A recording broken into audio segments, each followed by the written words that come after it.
Bagyong Paulo lalo pa lumakas sa typhoon category. Signal number 4 nakataas na sa ilang lugar sa bansa.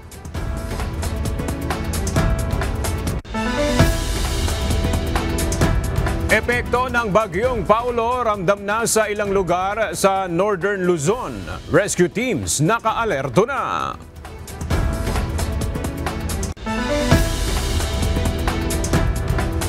Search, rescue and retrieval operations sa lindol sa Cebu itinigil na.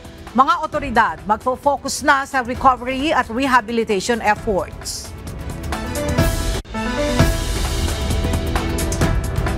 Bilang ng naitalang sugatan sa lindol sa Cebu, sumampa na sa mahigit 500. Bilang ng mga nasawi bumaba sa 68 base sa report ng NDRRMC.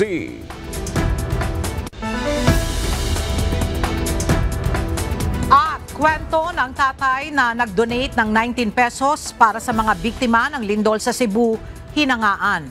Iba't ibang grupo sama-samang nagbayanihan para tulungang makabangon ang mga Cebuano.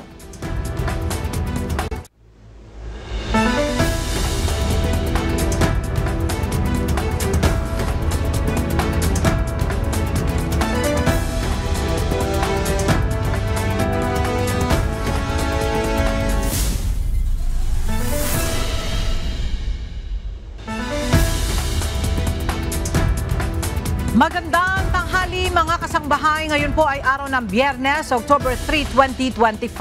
Tayo po ay sabayang napapakinggan sa Radyo La Verdad 1350, ang UNTV Radio. At una sa mga balita ngayong tanghali.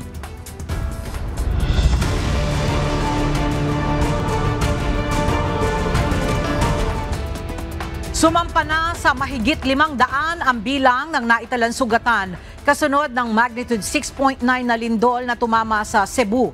Base sa latest report ng National Disaster Risk Reduction and Management Council o NDRRMC, umakyat na sa 559 ang bilang ng mga naiulat na sugatan matapos ang malakas na lindol. Samantala, bumaba naman sa 68 ang bilang ng mga nasawi sa lindol mula sa 72 kahapon. Ito ay sa gitna ng nagpapatuloy na validation na ginagawa ng NDRRMC. Habang sumampa na rin sa mahigit 5,000 mga bahay ang nasira ng lindol at nasa mahigit 77,000 ang mga nawala ng tirahan dahil sa sakuna. Opisyal nang tinapos ng Philippine National Police at ng Office of Civil Defense ang search and rescue retrieval operations matapos ang 6.9 magnitude na lindol sa Cebu. Kasunod nito, pagtutuunan na ng mga rescue team ang gagawing recovery at rehabilitation efforts para sa mga biktima ng lindol. Mula sa Carmen, Cebu, makipalita tayo kay Alan Mananzala live. Alan, ngayong tinapos na ang search and retrieval operations dyan, ibig bang sabihin niyan, Alan, nahanap na yung lahat ng mga nawawala matapos yung lindol?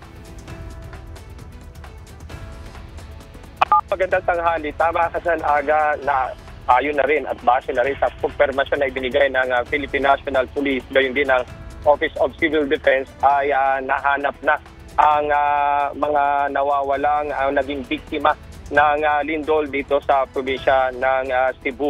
Aga, nandito pa ako ngayon, actually sa particular dito sa Carmen, Cebu, kung saan sa likuran ko, Aga, makikita yung tuloy-tuloy na pagdaloy ng mga sasakyan na nagkokos na rin ng traffic dito sa Carmen dahil nga sa tuloy-tuloy na pagpasok ng mga truck, mga sasakyan na may bit-bit na relief goods patungo ng Bugo. Gayunpaman, Aga, tinigil na ng PNP ang search and retrieval operations kagabi sapagkat natapos na ang paghahanap sa mga injured at nawawala dahil sa 6.9 magnitude dahil sa tumamang lindol sa probinsya ng Cebu.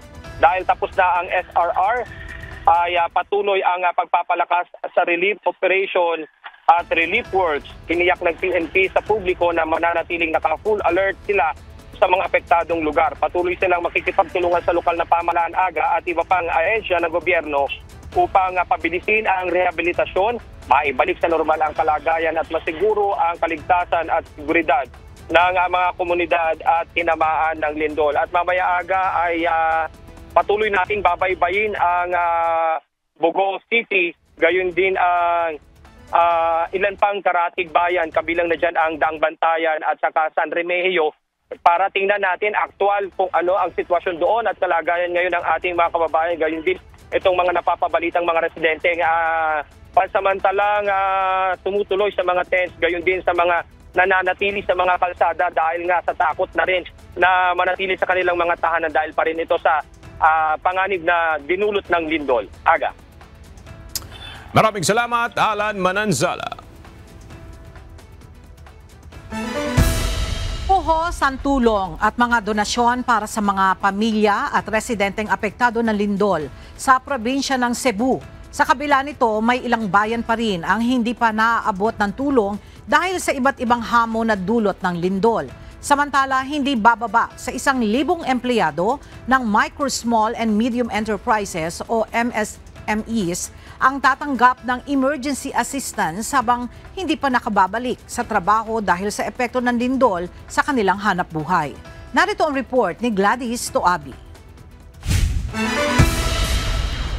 Nangibabaw ang bayanihan ng mga Pilipino sa suliraning hinaharap ng probinsya ng Cebu matapos itong yanigin ng 6.9 magnitude na lindol. Iba't ibang tulong ang dumating sa probinsya mula sa pagkain, tubig, iba pang esensyal, ayuda at manpower. Pero dahil sa lawak ng pinsala ng lindol, naging hamon ang mga sirang daanan, hirap sa komunikasyon at patuloy na pagsuri at pagsuyod sa mga apektadong lugar. Gamit ang social media, ilang Cebuano ang nanawagan ng tulong. Ilan sa mga ito ay mula sa mga bayan ng Midillian, San Remigio at Daan Bantayan na kalapit na lugar sa Bogo City na siyang sentrong naapektuhan sa nangyaring lindol. Nasira ang kanilang mga tahanan at nawalan ng kuryente at higit na kailangan nila ngayon ay tubig. Bilang tugon, minamadali na ng probinsya ang pagkilos sa lahat ng mga apektadong bayan upang masiguro na walang Cebuano ang mapapabayaan. Samantala, tatanggap ng emergency assistance ang mga empleyado ng Micro, Small and Medium Enterprises o MSME na apektado ang hanap buhay dahil sa lindol. Ang kuhan ka na ito ani nga naa sila temporary relief no sa ilahang kalisdanan na mientras wala sila makanegosyo or wala sila magkatrabaho, mahatagan sila o source no of income or naa sila madawat. Sa ulat ng Department of Labor and Employment, hindi bababa sa 1,000 manggagawa ng MSMEs ang tutulungan. Nasa 11 milyong piso ang tulong na inihanda ng ahensya sa ilalim ng TUPAD program. Ang mga ito ay makakatanggap ng ayuda para sa unang 10 araw. Maunay atuwag yung average nga ihatag no sa itong mga beneficiaryo. Sakto ka. Although uban nga kanang kuan hatagan og more, depende mangod po na sa need sa lugar. Pananitan ang ilang trabahoon kay pwede mahuman sa sulod ng sa pulkadlaw. So ana na nato ipuan ihatag na lokasyon. Kung kinahanglan og more, i-assess po na or i-tan-awan po na sa ato ang mga people in the field from Dole 7. Bukod dito, tinitingnan na rin ng Dole 7 ang pagbibigay ng livelihood projects para sa mga apektado bilang long-term na tulong. Samantala, nagpaalala naman ang kagawaran sa mga employer at kumpanya na hindi nila maaaring pilitin ang mga empleyado na pumasok sa trabaho kung may banta sa kanilang kaligtasan. Ngunit binigyang diin ng ahensya na hindi rin nila hahayaang abusuhin ito ng mga empleyado. Gladys Tuabi, UNTV News and Rescue.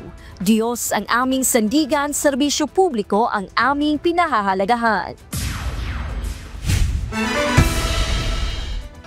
Inaprubahan ng Department of Budget and Management o DBM ang paglalabas ng 1.625 billion pesos bilang dagdag sa Calamity Fund ng Department of Social Welfare and Development o DSWD at Department of Public Works and Highways o DPWH bilang pagtugon ito sa direktiba ni Pangulong Ferdinand Marcos Jr. para mapabilis ang pagbibigay ng tulong at recovery efforts para sa mga naging biktima ng mga nagdaang kalamidad, lalo na sa mga naapektuhan ng malakas na lindol sa Cebu.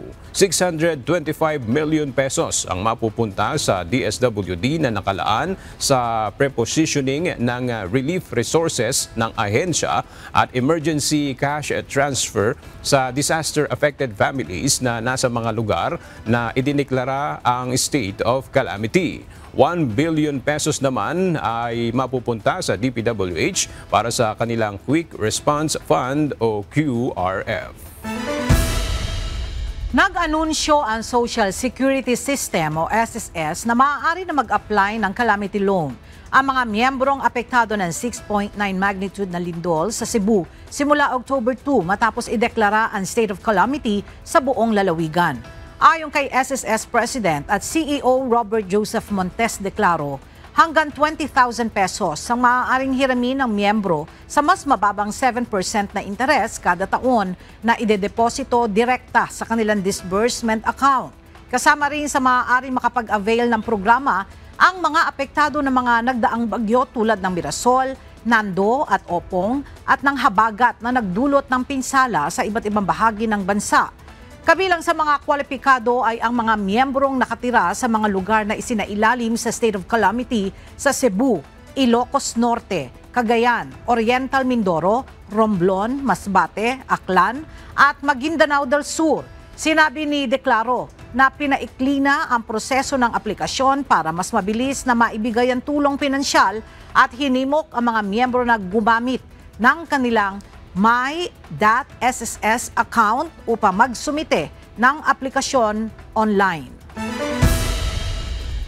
Ipinagutos ng Department of Human Settlement and Urban Development sa mga key shelter agencies ang pagpapatupad ng moratorium sa mga housing amortization sa kanilang mga miyembro na naapektuhan ng mga bagyo at magnitude 6.9 na lindol. Partikular na inatasan ng DSUD ang Pag-ibig Fund, National Home Mortgage Finance Corporation, National Housing Authority at Social Housing Finance Corporation. Ayon sa DSUD, malaking bagay sa mga nasalanta at biktima ng lindol na hindi muna alalahanin ang monthly amortization ng kanilang mga bahay upang mabawasan ang kanilang alalahanin. Tiniyak ng Department of Trade and Industry o DTI na ipatutupad ang 60-day price freeze sa mga lugar na isinailalim sa state of calamity upang mapigilan ang pagtaas ng presyo ng pangunahing bilihin. Ayon kay DTI Secretary Maria Cristina Roque, may enforcing power ang ahensya laban sa mga negosyong susubok manamantala at may nakatakdang parusa para sa mga lalabag dito. Meron mga penalty, no? Depends on the violation. So DTI will make sure that we impose the penalty kasi they're not supposed to take advantage of situation. Arin ang negosyo centers ng DTI upang tumulong sa mga negosyong naapektuhan ng lindol. Nakahandang tumulong sa relief at recovery efforts ang bansang Singapore. Ayon kay Singapore Ambassador Constance C., nagpaabot ang Singapore kay Pangulong Ferdinand Marcos Jr. ng mensahe ng pakikiramay sa mga nawalan ng mahal sa buhay. Nakahandaan niya ang Singapore na tumulong sa Pilipinas bilang kasapi ng mga bansa sa Association of Southeast Asian Nations o ASEAN.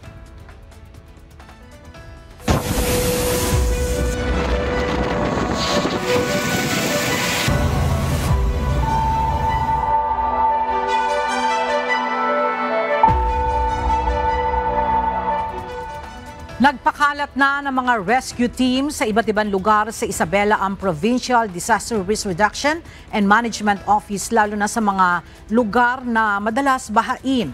Ito ay sa inaasahang epekto ng Bagyong Paulo. Samantala, Nag-abiso na ang pamunuan ng Magat Dam na kailangan na nilang magbawas ng tubig sa dam. Mula sa Cordon Isabela, makibalita tayo kay Lori Jane Tayas, live. Lori, kumusta na ang sitwasyon dyan sa Isabela? Yes, Ella. Sa ngayon ay malakas ang hangin dito sa aming lugar at nasa ilalim pa rin ng wind signal number 2 ang buong timugang bahagi ng Isabela sa pananalasa ng Bagyong Pao. Ngayong araw ay nagpadala ang Provincial Disaster Risk Reduction Management Office o PDRRMO ng Isabela ng mga rescue team sa mga lugar na madalas binabaha, particular sa Southern Isabela. Ella, kabilang na dito ang aming lugar dito sa bayan ng Cordon, San Mariano, San Guillermo, Exague, San Agustin at sa iba pang lugar sa lalawigan. Pasunod ng babala ng pag-asa ng storm surge na aabot sa hanggang 3 metrong taas ng alon, inihanda na ng mga ahensya ng pamahalaan ang mga bangka at ang water surge and rescue team kung kakailangan. Nakadeploy na rin ang mga kawani ng City of Fire Protection, Isabela Special Motorcycle Action and Response Team at activated na rin ang Emergency Operations Center ng PDRRM Isabela. At suspendido na rin ang klase ngayong araw sa lahat ng private and public schools, maging ang pasok sa local and national government offices ng buong probinsya. Ella, sa Tagtala, nagbukas ng karagdagang spillway gate ang Magat Dam kaninang alas 9 ng umaga, bunsod ng patuloy na pag-ulan na dala ng Bagyong Pao. October 1, araw ng Martes, nang unang nagbukas na ng spillway gate ang dam. Sa ngayon ay 3 gate na ng dam ang nagpapakawala ng tubig. Kaya naman, patuloy ang babala ng pag-asa sa mga residente madadaanan ng labis na tubig sa dam ng posibleng pagbaha. Kabilang na ang mga bayan ng Rapon, San Mateo, Aurora, Cabatguan, Luna, Reina Mercedes, Burgos, Cagayan, Gamu at Alfonso Lista sa Ignaw. Naglagay na rin ng warning sign ang DPWH Isabela 1st District Engineering Office sa magkabilang pulo ng Kabagan, Santa Maria, overflow stream sa ugnay ng and access sa nagulang site. Tanging mga life savers na dam, gaya ng light source at single motor pad lamang ang maaaring makatulong. Ang Alitaw Concrete sa Kawayan City, Isabela, bagaman possible ay para lamang sa mga life savers. Patuloy ang paalala ng provincial government sa publiko, lalo na sa malapit sa dalang kapsiga na umiwas muna sa pangkita at pagdalala. Muli kami magbibigay ng update sa ugnay ng Bagyong Paulo dito sa Isabela sa mga susunod na oras. Balik sa inyo, Ella. Maraming salamat, Lori Jane Tayas.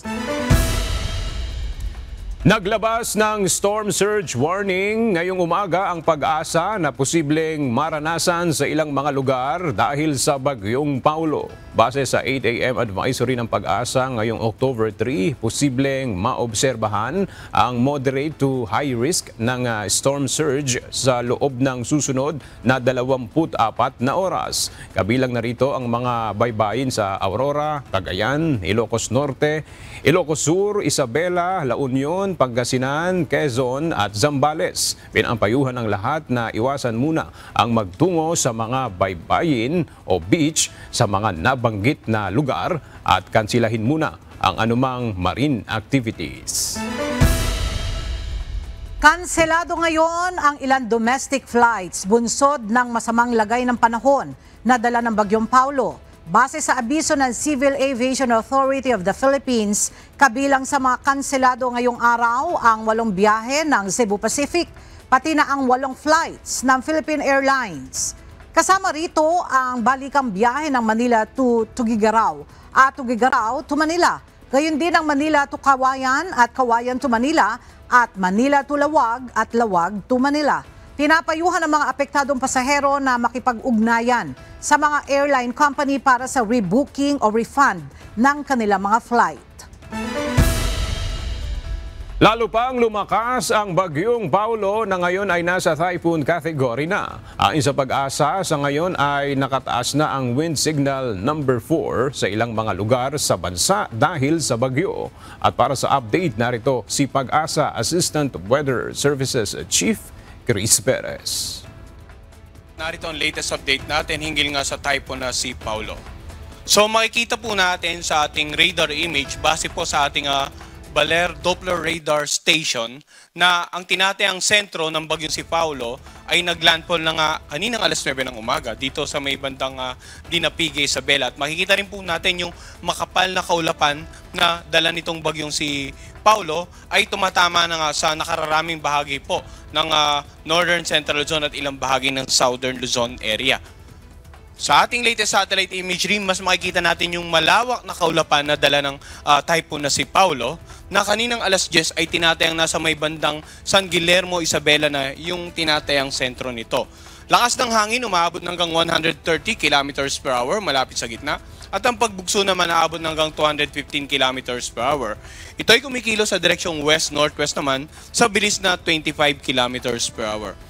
So dito pa lamang sa ating latest satellite image, makikita natin na yung malawak na kaulapan ni Paulo ay talagang nakakapekto sa nakararaming bahagi ng Luzon, including sa ilang areas ng Southern Luzon at Metro Manila.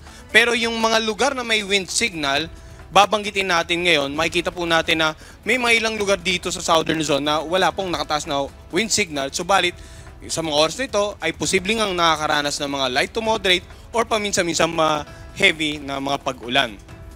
So unahin po muna natin yung tinatayang pagkilos ni Paulo in the next 24 to 48 hours. Kaninang alas 8 ng umaga habang nasa karagatan pa ay naging isang ganap na typhoon na nga si Paulo. At alas 9 naglandfall dito sa may bandang Dinapigue, Isabela. Kung makikita po natin or mapapansin natin, posibleng mamayang gabi ay nakalagpas na ng landmass ng ating bansa at bukas ng umaga nakalabas na po ng ating area of responsibility at sa mga susunod na forecast period ay tutungo dito sa may bandang southern part of China. So ngayong araw inaasahan natin na tatawirin ng sentro ng bagyong si Paulo itong ang northern Luzon area. Pero makita natin area of probability, no? Pwedeng direktang either this portion of the northern Luzon or pwedeng more to the southern portion po or more to the central portion ng northern Luzon. Either way, ilang araw na rin po tayo nagbibigay ng babala. So sa mga oras na ito, hopefully ay nasa secured places na po tayo, nasa mga designated evacuation centers, nakalikas na sa mas matataas na lugar at naayos na rin po yung ating mga sources of livelihood, nabigyan ng protection, for example, nabigyan na ng suporta yung mga bahay and also yung mga maliliit na bangkay na itali na sa mga areas para hindi basta-basta tangayin ng malalakas na alon na dala nga ng bagyong si Paulo. Sa mga oras na ito, may nakataas po tayong wind signal number 4 dito po sa mga lugar na naka-highlight ng red. Kung mapapansin natin sa forecast track, ito yung inaasahang lugar na direktang tatawirin ng sentro ng bagyong si Paulo. At karaniwan po, yung mga lugar na malapit sa sentro, yun po ang nakakaranas ng mga pinakamalalakas na hangin. Ito pong extreme northern portion ng Aurora, southern portion ng Isabela, southern or northern portion ng Quirino at ng Nueva Vizcaya. Signal number 4 din dito sa buong Mountain Province, Ifugao, sa southern portion ng Abra, sa northern portion ng Benguet, sa southern portion ng Ilocos Sur, at dito sa northern portion ng La Union. So baka magtataka yung mga kababayan natin, bakit may mga lalawigan na hindi naman sakop ng nag-iisa or isang wind signal lamang, no? Dahil nga po yung bagyo, may tinataya tayong radius. Mula po sa sentro nito, yung mga lakas na hangin na pwedeng maranasan. At ulitin po natin, karaniwan yung mga lugar na direktang dadaanan or tatamaan ng sentro, yun po yung karaniwang nakakaranas ng mas malalakas na hangin. Samantala, sa mga lugar na naka-highlight ng orange, yan naman po yung mga lugar na posibleng makaranas or sa ngayon ay nakataas ang wind signal number 2. Ang lakas ng hangin mula 89 hanggang 119 km/h mararanasan sa northern portion nga ng Aurora, sa natitirang bahagi ng Isabela, natitirang bahagi ng Quirino, sa central portion ng Nueva Vizcaya, dito sa may bandang Kalinga, sa central portion naman ng Abra, at dito rin sa natitirang bahagi ng Benguet, Ilocos Sur at La Union. Generally, ito pong mga lugar na may wind signals number 4 and 3, inaasahan talaga makakaranas ng malalakas na hangin na pwedeng makapagpatumba ng maraming uri ng pananim. Pwedeng makapagpatumba ng mga poste ng ilaw, ng mga billboards. Pwedeng makasira ng mga iba't ibang struktura, gaya po ng mga bahay na gawa sa light materials, mga bahay na gawa sa lumang materyales, yung mga tinatawag din po nating nipat. Pwede pong masira yan, no? At yun nga, may mga iba pang struktura na pwede rin makaranas ng significant damages because of the strong winds associated with wind signals number 4 and 3. Samantala, sa mga lugar na naka-highlight ng yellow, yan po yung mga lugar na may wind signal number 2. Southern portion ng Cagayan, sa natitirang bahagi ng Nueva Vizcaya, southern portion ng Apayao, natitirang bahagi ng Abra, sa southern portion ng Ilocos Norte, sa northern portion ng Pangasinan, sa central portion ng Aurora, at sa northern portion ng Nueva Ecija. Pag wind signal number 2 naman, ang lakas ng hangin, 62 hanggang 88 kilometers per hour. Ang mga baybaying dagat magiging maalon. So wind signals number 4 and 3, ang mga baybaying dagat magiging maalon hanggang sa napakaalon. Dito naman sa mga lugar na naka-highlight ng light blue, yan po naman po yung mga nakataas ang wind signal number 1, no? Sa natitirang bahagi ng mainland Cagayan, kasama nga ang Babuyan Island. Sa natitirang bahagi ng Aurora. Sa northern portion ng Quezon, kasama ang Pulilo Island. Sa Camarines Norte. Sa natitirang bahagi ng Apayao at ng Ilocos Norte, natitirang bahagi ng Pangasinan, natitirang bahagi ng Nueva Ecija, northern portion ng Bulacan, sa buong Tarlac, northeastern portion ng Pampanga, at sa northern portion ng Zambales. Dito naman po ang mga hangin magiging katamtaman hanggang sa malakas, ang mga pag-alon magiging katamtaman hanggang sa kung minsan ay maalon. So generally, ang mga lugar na may tropical cyclone wind signal ay inaasang makakaranas ng mga malalakas na hangin, depende po sa lapit nyo sa tinatayang sentro. Kaya kung papansinin natin, generally, yung mga lugar, ulitin natin na direktang tatamaan or malapit sa sentro, talagang mas malakas ang hangin. And then habang lumalayo sa sentro, bahagyang humihina ang hangin hanggang sa makarating tayo sa lugar na may signal number 1. Sa mga kababayan po nating mangingisda at saka yung mga may maliit sa sasakyang pandagat, and basically sa lahat ng mga may sasakyang pandagat, as much as possible, huwag na pong pumalaot sa mga karagatan sa paligid po ng mga lalawigan na may wind signal. Pag-usapan naman natin ngayon, inaasahan nating mga pag-ulan na dala ng bagyo. Mapapansin po natin, more than 200 millimeters of rain dito nga sa lalawigan ng Isabela, Mountain Province, Ifugao, Benguet, Nueva Vizcaya, Quirino at Aurora. Samantala, sa areas na naka-highlight ng orange, 100 to 200 millimeters of rain, Cagayan, Apayao, Kalinga, Abra, Ilocos Sur, La Union, Pangasinan at Nueva Ecija, habang yung mga lugar na naka-highlight ng yellow, yan naman po inaasahan natin makakaranas ng mga 50 to 100 millimeters of rain. Yung mga naunang presentation natin, yung color coding, nagpapakita po ng lakas ng hangin with regard sa wind signal. Ito naman pong mapa, ang color coding, ang ibig sabihin naman ito, yung dami ng ulan na inaasahan po sa mga naka-highlight ng kulay reds, orange at saka yellow. So kung titingnan po natin, yung banta ng malalakas sa pag-ulan sa nakararaming bahagi ng northern and central zone at maging sa ilang bahagi ng southern Luzon, posible pong magdulot yan ng mga pagbaha sa low-lying areas, pagbaha sa mga komunidad na malapit sa tabing ilog sapagkat either sa sobrang lakas ng ulan, patuloy na pag-ulan ay umapaw yung ilog nyo, or yung mga pag-ulan sa karatig lalawigan at yung ilog nila, yung outflow, ay papunta sa inyong lugar.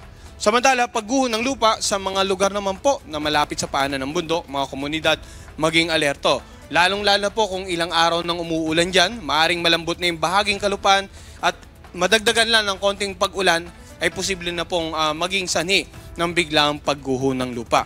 Sa mga oras na ito, hopefully, gaya nga na nabanggit natin kanina, nasa designated evacuation center na po sila, nasa mas mataas at ligtas na lugar, and na-protektahan na po ang ating kabahayan at source of livelihood. Ang bagyong si Paulo, gaya ng binanggit din natin kanina, yung malakas na hangin, hindi lamang epekto sa kalupaan ng mararamdaman, kundi maging sa pag-alon ng mga karagatan. Ang gale warning naman po natin ay nagpapakita ng mga bahaging karagatan na posibleng makaranas ng maalon hanggang sa napakaalong kondisyon, yung mga dagat sa paligid ng Batanes, Cagayan, Isabela, Aurora, Ilocos Norte at Ilocos Sur. Hindi na po papayagang pumalaot ang anumang uri ng sakyang pandagat sa mga areas na yan habang nandito pa yung bagyo at may nakataas pa rin na gale warning. Pinatunog na ng mga otoridad ang municipal siren sa Mancaya, Benguet para bigyang babala ang mga residente sa Bagyong Paulo. Samantala, ipinagbabawal din muna ang pagpasok sa mga minahan ng lahat ng small-scale miners sa Cordillera dahil sa banta ng masamang panahon. Habang inirekomenda na rin ang pansamantalang suspension ng outdoor activities sa rehiyon dahil sa bagyo. Mula sa Baguio City, makibalita tayo kay Grace Doctolero live. Grace, kumusta ang mga paghahanda dyan sa Cordillera para sa Bagyong Paulo? Yes, Ella, ang ginagawang paghahanda ng lokal na pamahalaan dito sa Cordillera Region ay nagbigay na nga sila ng mga abiso sa mga tourism activities at sa mga small-scale miners dito sa rehiyon. Bilang bahagi ng early warning system, pinatunog na ng lokal na pamahalaan ng Mangkayan, Benguet ang municipal siren ngayong araw.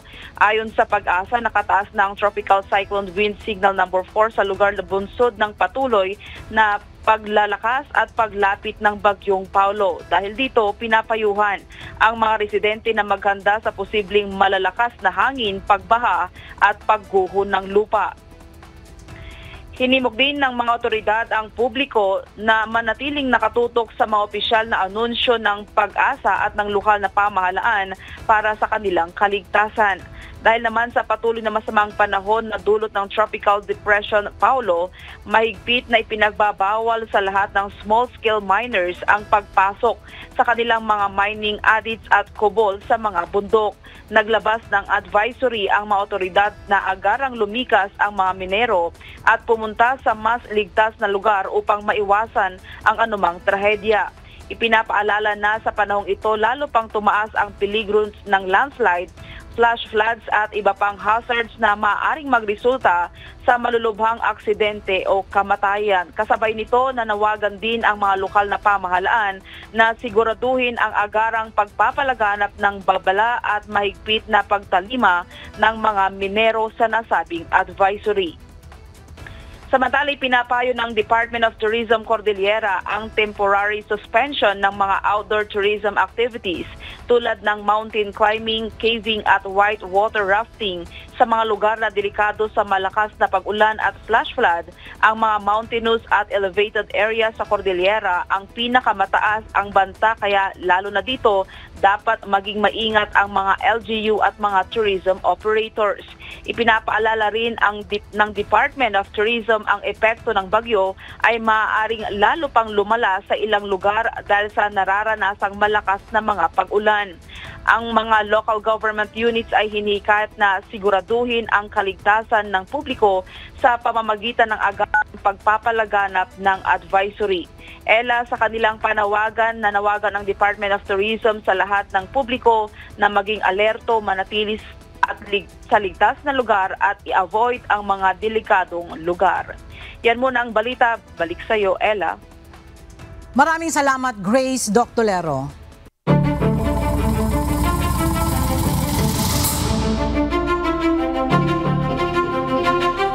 Dinipensahan ni Baguio City Mayor at dating Special Advisor ng Independent Commission for Infrastructure o ICI Benjamin Magalong ang mga alegasyong conflict of interest. Pinaniniwalaan o paniniwala ng alkalde may natamaan siya sa kanyang mga isinagawang investigasyon.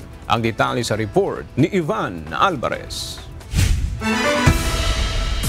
Below the belt. Iyan ang paglalarawan ng nagbitiw na Special Advisor ng Independent Commission for Infrastructure o ICI Baguio City Mayor Benjamin Magalong sa mga akusasyon ng conflict of interest.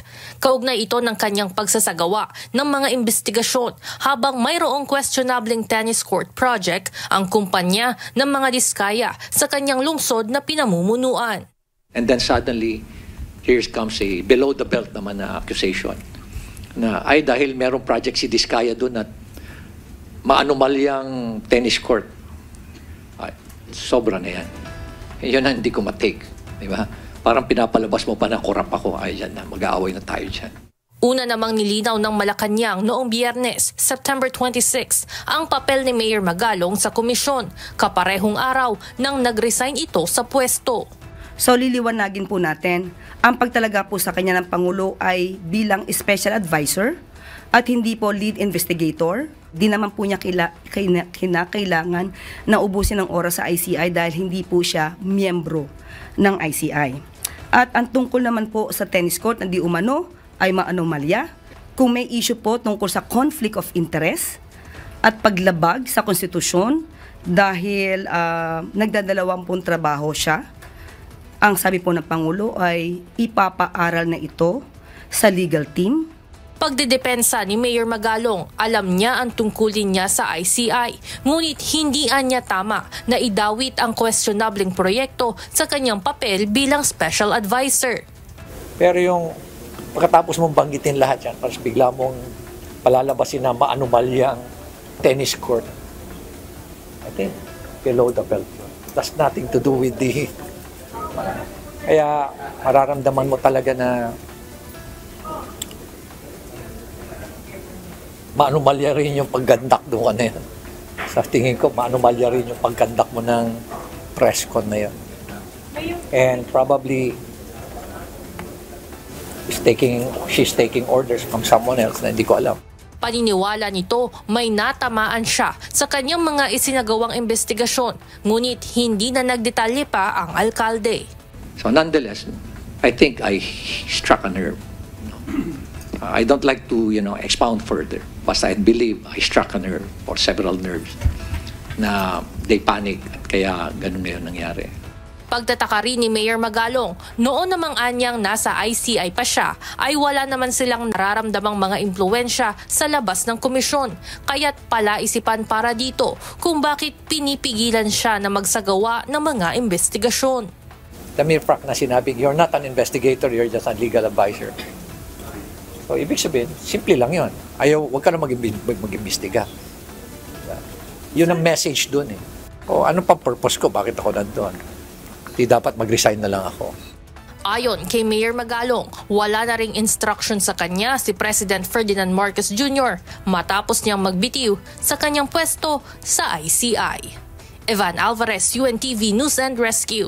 Diyos ang aming sandigan, serbisyo publiko ang aming pinahahalagahan.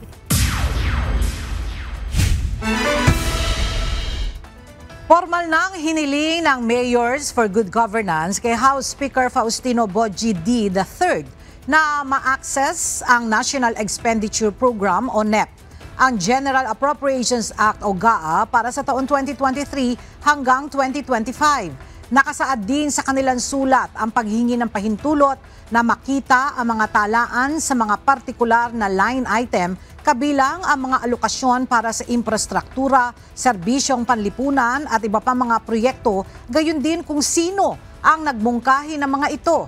Ayon sa M4GG, layunin ng paghingi nila ng access na siguraduhin na ang mga alokasyon ay sumasalamin sa mga tunay na pangangailangan ng mga komunidad.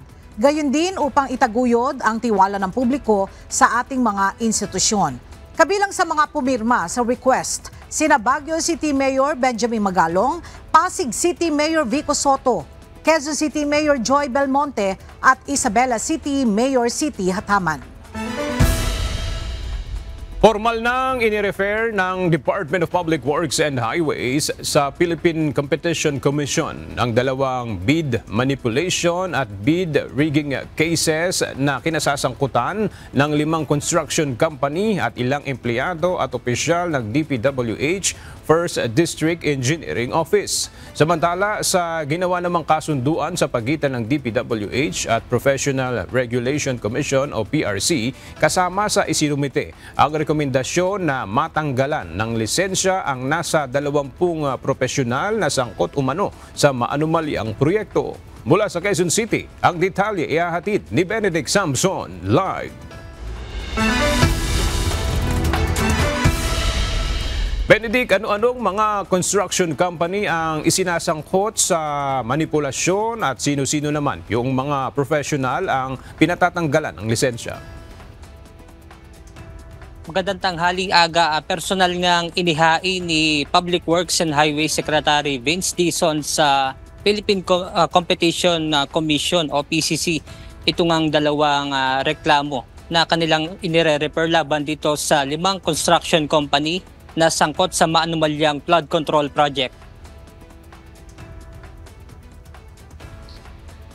Kabilang dito ang 3 proyekto ng Wawaw Builders, 2 proyekto ng IM Construction Corporation, 2 project ng Sims Construction Trading, 2 sa St. Timothy Construction Corporation at 3 proyekto ng SunWest Incorporated.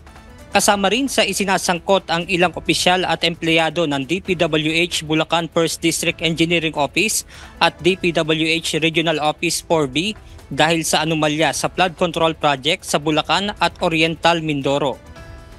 Kung sakaling mapapatunayang guilty, maaaring magmulta ang mga ito ng nasa 110 million pesos sa unang paglabag at 110 to 250 million pesos sa kada subsequent offense. At sa kaso na isinampa sa 12 proyekto ng 5 construction company, maaari silang magbulta ng nasa 2.3 billion pesos.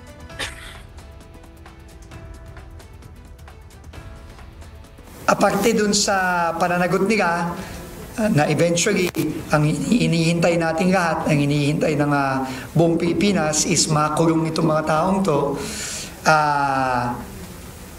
Meron din tayong ginagawa na equally important, no?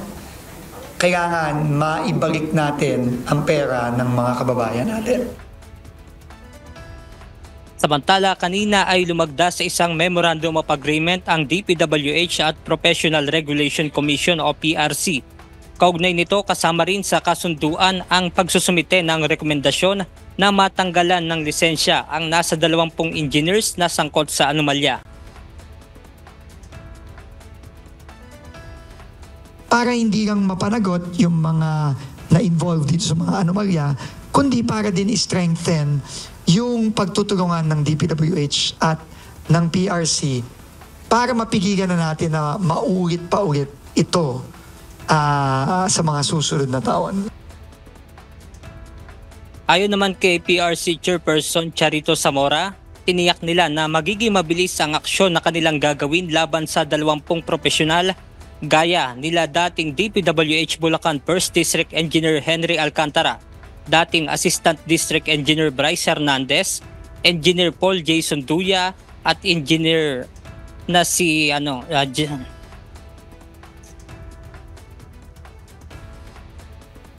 Of course, we don't want to preempt po ang magiging action ng ating boards. But given all the documents and evidences that were turned over this morning to us, mabilis po ang magiging action ng PRC dyan.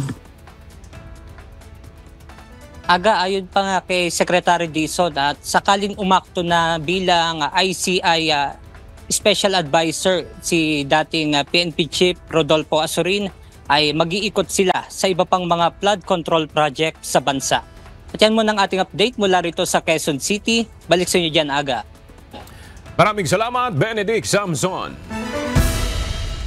Nais alisin ng isang kongresista sa minority bloc ang unprogrammed appropriations sa 2026 General Appropriations Bill.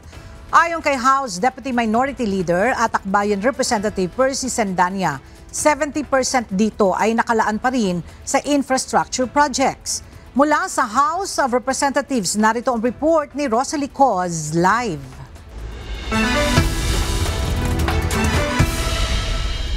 Rosalie, magkano ba ang unprogrammed appropriations sa 2026 budget?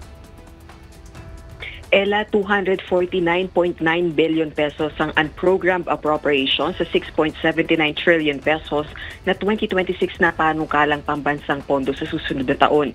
Ayon kay House Deputy Minority Leader at Akbayan Party List Representative Percy Sendanya, 70% ng pondo ang nakalaan pa rin sa infrastructure projects. Sa gitna ito ng issue ng maanomalyang flood control projects.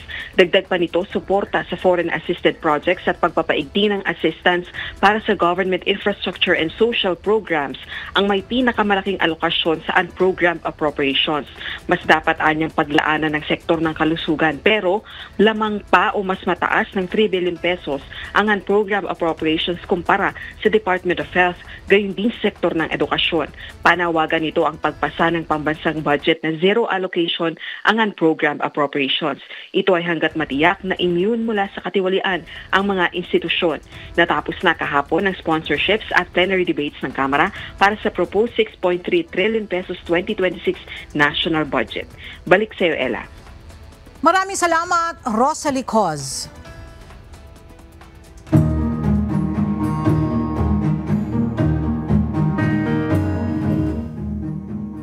Aabot sa 400 mga bahay sa Sitio Filomena, Barangay Catalunan Grande sa Davao City ang nasunog. Umabot ang sunog sa ika-4 na alarma bago tuluyang maapula ng mga bumbero ang apoy. Para sa detalye, makibalita tayo kay Gladys Tuabi live.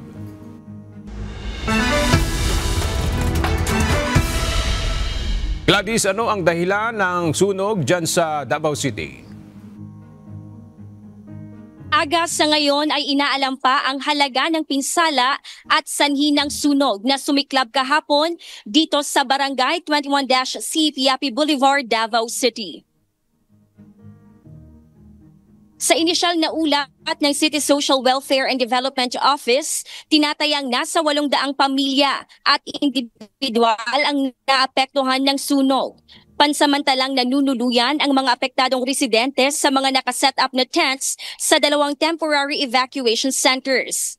Sa ngayon ay nagsasagawa ang CSWDO ng profiling upang matukoy kung sino-sino ang mga homeowner, renters, boarders, at sharers para sa financial aid na pwede nilang magamit sa pagpapagawa muli ng kanilang mga tirahan. Aga, ayon sa kapitan ng barangay, posibleng tumagal ng 1 buwan ang mga residente dito sa evacuation center bago sila tuluyang makabalik. Yan muna ating update mula rito sa Davao City. Balik sa iyo, Aga. Maraming salamat, Gladys Tuabi.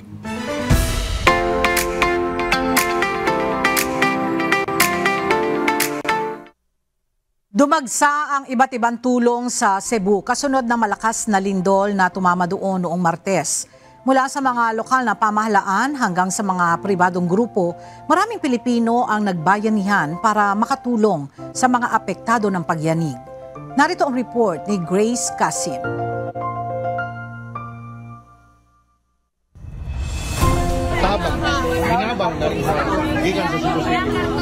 Ramdam ang bayanihan sa dami ng mga grupong nakikiisa at nakikipagtulungan sa lokal na pamahalaan ng Cebu para maabot ang mga nasalanta ng magnitude 6.9 na lindol noong Martes. Umabot sa mahigit 5,000 estudyante mula sa iba't ibang universidad ang nagtulong-tulong sa Cebu Provincial Capital para mag-repack ng libo-libong relief goods para sa mga biktima. Hindi lang lokal ang tumulong, maging ang ilang dayuhan ay nag-abot ng bottled water at tumulong sa pagtatayo ng tent sa ospital sa Bogo City. Kasabay nito, kumilos din ang Rotary District 3860 na nagbigay ng bigas, tubig at iba pang pangunahing pangangailangan. Nagpakain din ng hot meals at food packs ang Angat Buhay Foundation sa mga bayan ng Bogo, San Remillo, Borbon, Medellin, Tabuelan, Tabogon, at Daan Bantayan. Bukod sa mga private groups, hindi rin nagpahuli ang mga lokal na pamahalaan mula sa iba't ibang panig ng bansa para abutin ang mga Cebuanong nangangailangan ng tulong. Ang Pasig City LGU ay nagpadala ng medical at psychosocial team para umasiste sa mga biktima ng lindol. Una nang nakarating sa Cebu ang disaster response team mula sa Manila LGU na may dalang relief goods at medical assistance. Mula naman sa Zamboanga City, personal na ipinakita ni Mayor Kaimer Olaso ang kanilang tulong na binubuo ng bigas at lalagyan ng tubig para sa mga pamilyang naapektuhan. Samantala, nilinaw ng mga otoridad na hindi kailangan ng permit para magpaabot ng donasyon. Bukas ang lahat ng relief drives para sa sinumang gustong tumulong. Kasabay nito, dumagsa rin ang blood donors sa Vicente Soto Memorial Medical Center matapos bumaba sa critical ang antas ng supply ng dugo. Patuloy naman ang pagtanggap ng tulong ng Cebu LGU para sa mga nais pang mag-donate para sa mga apektado ng lindol. Grace Casin, UNTV News and Rescue. Diyos ang aming sandigan, serbisyo publiko ang aming pinahahalagahan.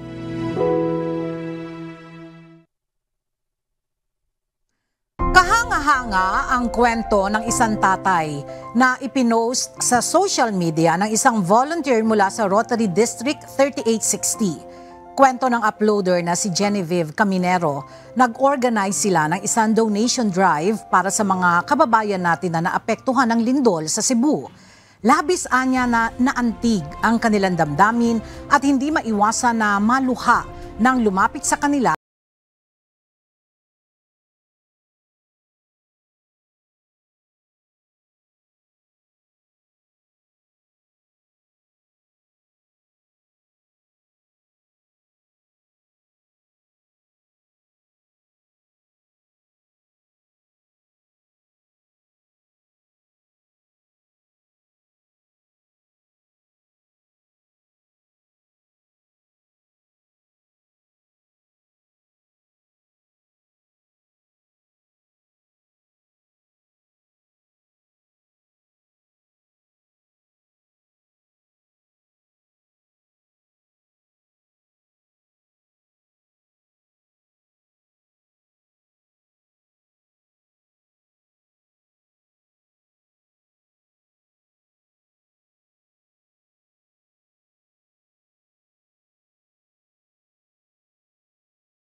Din ako, baka maiyak pa rin ako at nagpapasalamat po ako sa lahat ng mga tumulong dahil sa sobrang sakuna na naranasan nila doon sa mga bagyo, tapos lindol, ang pagputok ng bulkan. Maraming salamat po doon sa mga tumutulong, sa LGU, sa national government, pati sa PNP sa pagdala ng mga ambulansya.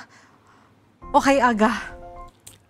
Opo, sa kabila nung pinagdadaanan ng ating bansa, yun yung mahalaga sa atin bilang mga Pilipino, yung pagkakaisa natin na kahit tayo mahihirap, ang pag-asa natin kahit na maliit naman yung halaga na itutulong natin, kung marami naman, malaking bagay yun doon po sa mga nangangailangan na biktima nito pong mga kalamidad po natin. Higit po sa lahat, sa kabila ho nung nangyayari sa ating bansa ngayon, yung pong pangangapit natin sa pananampalataya. Ano man yung mga hirap, pagsubok na ating pong pinagdadaanan, mga problema ng ating bayan. Minsan kasi madadala ka na lang din sa emosyon mo. At nandun din yung kalungkutan, yung pakikiramay natin, lalo na sa mga naulila. Sa lahat po ng mga bagay na ito, ang aming pong masasabi ay lagi ho tayong mangapit sa pananampalataya at lagi ho tayong manalangin sa Diyos. Sa kabila ho ng mga pangyayari na ito, ay may liwanag na maghihintay po sa atin sa hinaharap. Ang mahalaga, magkakasama tayo, hindi tayo magsisisihan na, kundi pagtulong-tulungan na lang natin to sa ating pong kalagayan. Makikita natin talaga yung kabayanihan ng isang tunay na Pilipino. At makakaasa po kayo na mananatili pa rin po kaming mananalangin para kayo ay muling bumangon sa nangyari po sa inyo. Lalong-lalo na dyan sa naganap na lindol sa Cebu. Okay po, at sa ating pong iiwang mga salita ng Diyos na ating sandigan mula sa aklat ng Jeremias, Kapitulo 17, versikulo 10, na nagsasabi, Akong Panginoon ay sumisiyasat ng pag-iisip, aking tinatarok ang mga puso upang magbigay sa bawat tao ng ayon sa kani-kanyang lakad, ayon sa bunga ng kani-kanyang mga gawain.